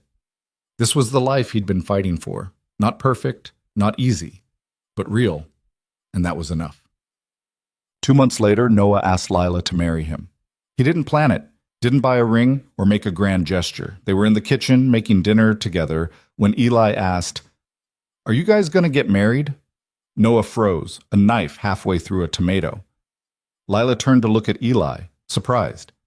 "Why do you ask?" "Because my friend's parents are married, and you guys are like parents. So I thought maybe you'd get married too." Noah glanced at Lila, and she looked back at him, her eyes wide. "Do you want to?" Noah asked. "Do I want to what?" Lila said. "Get married." "Are you asking me?" "Yeah, I'm asking." Lila stared at him, her mouth open. "Right now? In the kitchen, while we're making spaghetti?" "Why not?" "Because—" She stopped, shaking her head. "This is insane." "Is that a no?" "It's not a no. It's just—" She laughed, tears spilling down her cheeks. "You're supposed to plan this, make it special." "It is special. We're here, together. That's all I need." Eli tugged on Lila's sleeve. "Is that a yes?" Lila looked down at him, then at Noah, and then she smiled, bright and unguarded and real. "Yeah," she said. "It's a yes." Eli cheered, jumping up and down, and Noah pulled Lila into his arms, kissing her while their son danced around them. And in that moment, Noah understood something he'd spent years trying to learn. Love wasn't about finding someone perfect. It was about finding someone who made the imperfect parts bearable. Someone who stayed when it was easier to leave. Someone who chose you, even when the choice was hard. Lila was that person for him, and he was that person for her. They got married 6 months later. It was a small ceremony in Noah's backyard, just close friends and family. Lila wore a simple white dress. Noah wore a suit he'd bought the day before. Eli stood between them, holding the rings, grinning so wide his face hurt. There was no grand speech, no perfectly written vows, just two people promising to keep choosing each other. Every day, even when it was hard, especially when it was hard. Afterward, they had a barbecue. Eli ran around with the other kids, high on cake and excitement. Lila's therapist came, which made Lila cry. Noah's sister gave a toast that was equal parts sarcastic and heartfelt. And as the sun set and the fireflies came out, Noah stood on the porch, watching Lila laugh with Eli, and felt something he hadn't felt in years. Peace. Not because everything was perfect, but because it was theirs. A year after the wedding, Lila found out she was pregnant. It was unexpected, terrifying, and the best thing that had ever happened to them. Eli was over the moon. He spent months planning what kind of big brother he'd be, making lists of things he'd teach the baby, drawing pictures of what he thought they'd look like. Noah was quietly thrilled and completely panicked. He'd done this once before, but that felt like a lifetime ago. And this time, he wasn't doing it alone. This time, he had Lila. And that made all the difference. Lila was scared too. She worried about whether she'd be a good mom, whether the gaps in her memory would affect how she parented, whether she was ready for this. But as her belly grew and the baby kicked and the reality of it all settled in, she realized something. She didn't need to be perfect. She just needed to be present. And that she could do. Their daughter was born on a rainy Tuesday in April. They named her Grace, not because of any religious meaning, but because that's what she felt like. Grace. A second chance they didn't deserve but got anyway. Eli held her for the first time with tears in his eyes, whispering, "Hi, Grace. I'm your big brother. I'm going to teach you everything." Lila cried. Noah cried. And in that small hospital room, surrounded by the people they loved, they realized something. This was what happiness looked like. Not a destination, but a series of moments strung together. Imperfect, messy, real, and worth every single struggle it took to get there. Years passed. Eli grew into a kind, thoughtful teenager who looked out for his little sister with a fierceness that made Noah proud. Grace became a whirlwind of energy and laughter, asking a million questions and never accepting simple answers. Lila built a career she loved, teaching art and helping people express what words couldn't. And Noah kept fixing things, not just breakers and water heaters, but the small cracks in the foundation of their life together. The arguments that needed resolving, the fears that needed facing, the moments when one of them wanted to run and the other reminded them why they stayed. They weren't perfect. They still fought, still doubted, still had days when everything felt too hard. But they kept showing up. And that, Noah learned, was the real secret. Love wasn't about finding someone who completed you. It was about finding someone who made you want to be better, who saw your worst parts and stayed anyway, who chose you over and over, even when the choice wasn't easy. Lila was that person for him, and he was that person for her. One evening, when Eli was 16 and Grace was 8, Noah found Lila sitting on the porch watching the sunset. He sat down beside her, taking her hand. "What are you thinking about?" he asked. "Us. How we got here." "Regret anything?" Lila smiled. "Not a single thing." "Even the hard parts?" "Especially the hard parts. They made us who we are." Noah kissed her hand.